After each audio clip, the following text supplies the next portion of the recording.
Hello, good morning. Welcome to the second UCLA Law Women Lead Summit. My name is Benita Yu. I am one of the student leaders who help UCLA Law Women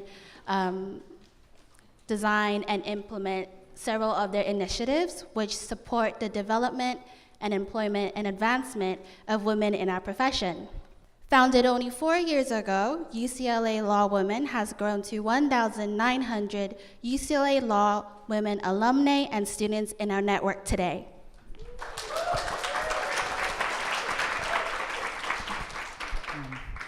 Good morning. Welcome you all. My name is Allyne, and I'm also a student leader. I'm an LLM student from Brazil, and we have some incredible speakers join us today. Our goal was to put together an event that is enriching and inspiring to everyone. We are confident that you leave here energized. What makes the Lead Summit amazing is not just the speakers who are with us today, but also all of you. So we recognize that each of you have experience, insights, and advice that you can share with others. As a student, it's also very important to us have these amazing alumni here. The synergy that we can create together today will help empower and advance all of us. So thank you very much for being with us today, and I hope you have a wonderful day together.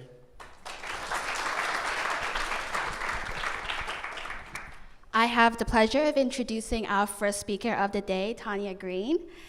Tanya is an alumna of the UCLA Law School and is a litigation partner at Kirkland and Ellis, whose practice includes antitrust, securities fraud, toxic tort litigation, commercial contracts, appeals, and bankruptcy matters. Last year, Tanya was a recipient of the National Bar Association's 40 Under 40 Nation's Best Advocates Award, named Alumni of the Year by UCLA Law's Black Students Association, and recognized by the Los Angeles Business Journal as one of the most influential minority attorneys in the Los Angeles region. Tanya is also currently a board member of UCLA Law Women Lead. So please join us in welcoming Tanya Greene.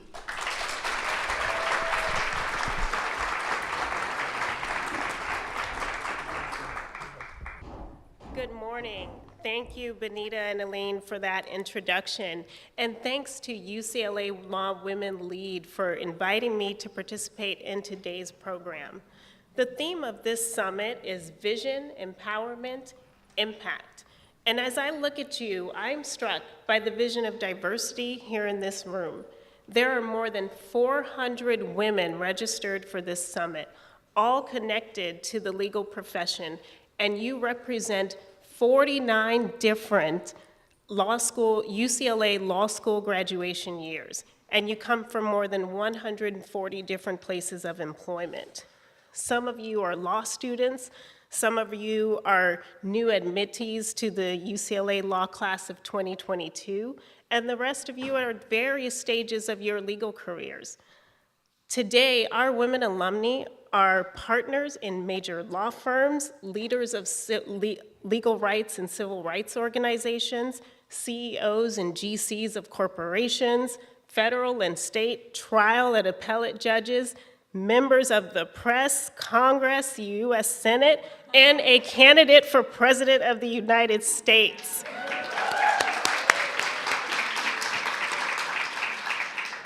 This vision is encouraging, it's incredibly inspiring, but what is the vision that we see when we step outside this room, outside of this summit? Many women lawyers continue to face challenges as they strive for upward mobility in the legal profession. In private practice, women comprise just 21% of equity partners. Since equity partnership is often the stepping stone to firm management positions, the number of women who hold the highest firm leadership roles is even lower at 12%. And despite the numerous diversity initiatives and programs, these numbers have not changed significantly in the past decade. As I look at you, I see a group that's also racially diverse. But again, what do we see when we step outside these walls? Only 8% of private practice attorneys are women of color, and only 3.3% of partners are women of color. Again, this has not been even incremental change. These numbers have remained stagnant. My point is not to beat you over the head with statistics with which many of you in this room are already familiar. My point is that if we continue at this pace, it will be another couple of centuries before women achieve equality in the top ranks of the legal profession. So how do we disrupt this troubling paradigm? As a group and as members of LEAD, we collectively have the power to be disruptors. Each and every single one of us individually has the power to become a disruptor. When asked to speak here today, I reflected back on my early experiences networking with other women in the legal profession. As a young woman who grew up in the inner city in South Central Los Angeles, I knew I wanted to be a lawyer by the time I was 9 years old. But as I looked around at my family, my circle of friends, the people that I had access to, I realized pretty quickly that I didn't actually know anyone who was a lawyer. The vision I had for myself was based on lawyers I saw on television. I wasn't aware of these troubling statistics that made it unlikely that I would find a female role model that I could look to in carving out a path toward a successful legal career. So how does someone go from not knowing a single soul in the legal profession to entering a top law school like UCLA, to entering a top international law firm, and to becoming a partner at that firm? Outside of my home, outside of my family, outside of my immediate social circle, I found amazing women who turned out to be incredible friends, mentors, and resources as I navigated my way through high school, undergrad, law school, and eventually into practice. What would have become of my dream if not for the women who took an interest in me and took the time to mentor me and guide me at pivotal moments in my career? If not for the female attorney from Franzel and Scher who mentored me through the Constitutional Rights Foundation program? If not for the female 3L law student who taught me how to write a legal memo, helped me pull together my resume, and connected me to a female lawyer at Mitchell and Silverberg? What would have become of my dream if that female lawyer had not helped me get a 1L summer associate position? And what would have become of my dream if not for the female lawyer at Kirkland and Ellis who took me under her wing, introduced me to Kirkland and Ellis, helped me secure a 2L summer associate position, and has continued to mentor me to this very day, even long after she left the firm. Over the past decade, I've developed a network of women friends, many of whom are in this room, and I wouldn't be standing here today if not for them. Women who work in all facets of the legal profession, who have supported me, listened to me, counseled me, lectured me, and even scolded me.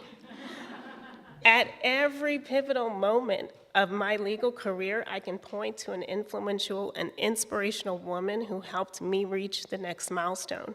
All of these women, whether they knew it or not at the time, were disruptors.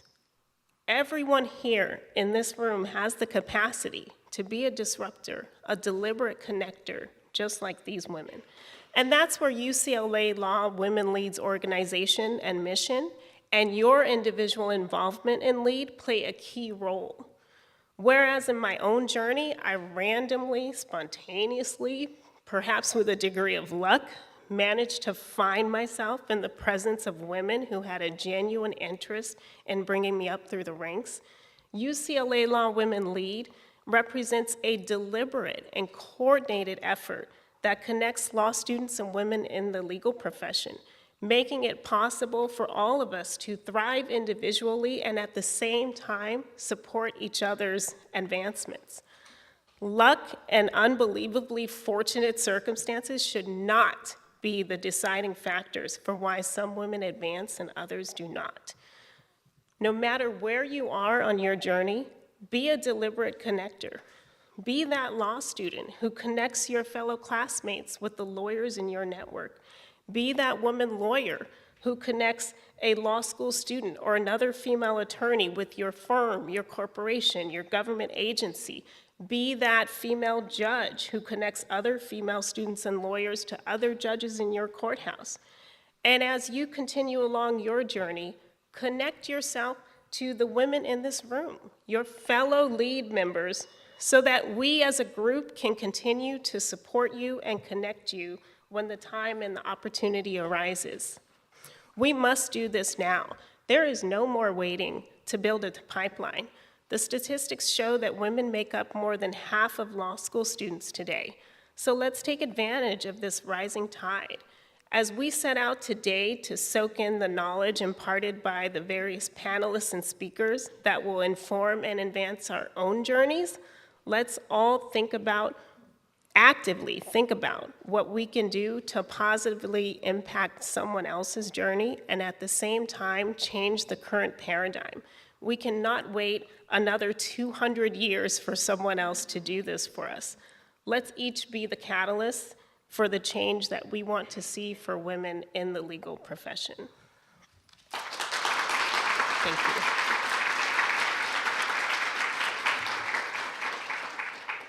And now to introduce Emmy Tyler, UCLA Law Women Lead Student Leader, Class of 2021. Emmy will give you a few tips for branding and influencing through social media. Before coming to UCLA last fall, Emmy was an educational consultant and the CEO and owner of her own food company.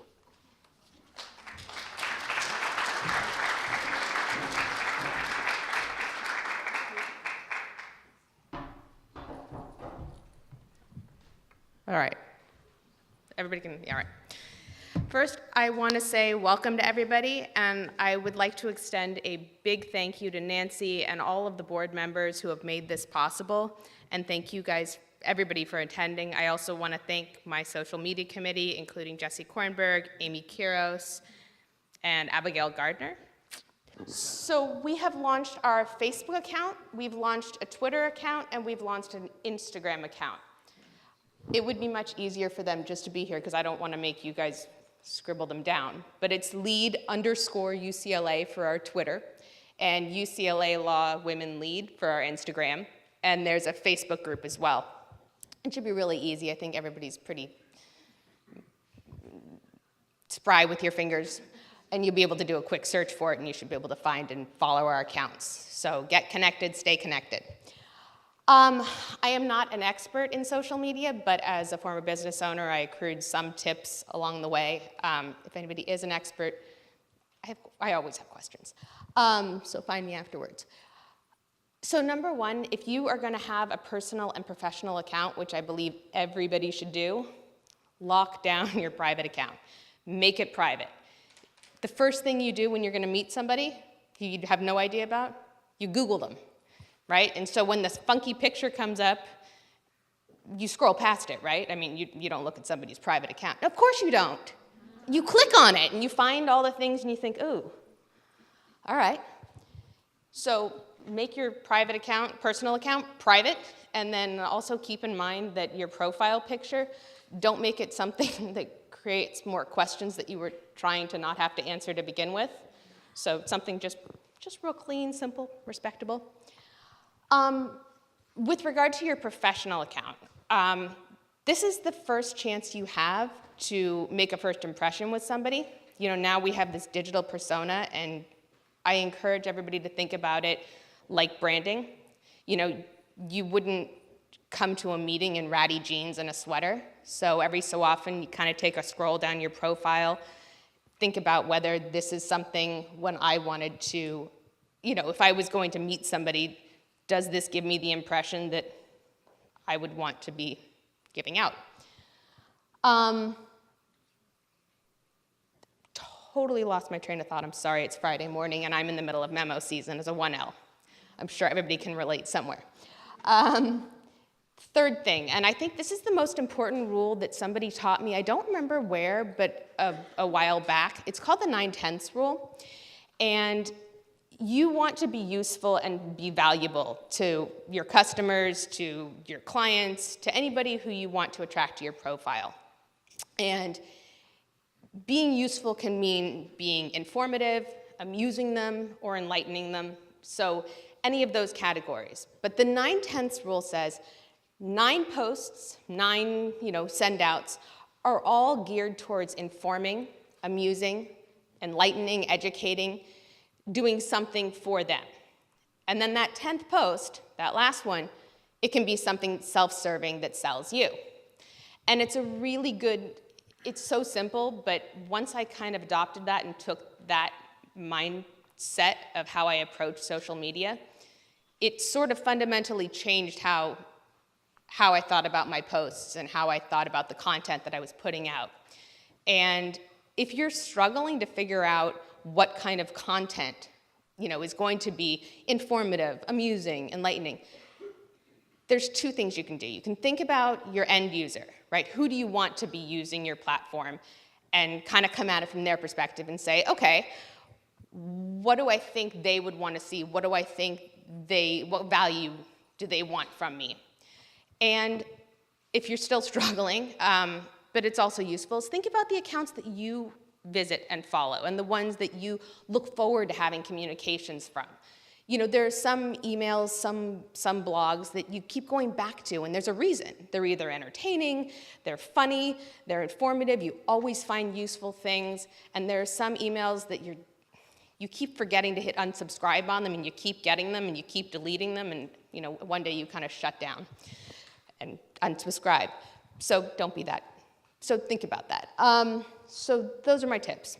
Lock it down, keep your personal private, use this as use it as branding, it's your first impression, and apply the 9/10 rule. Thank you so much.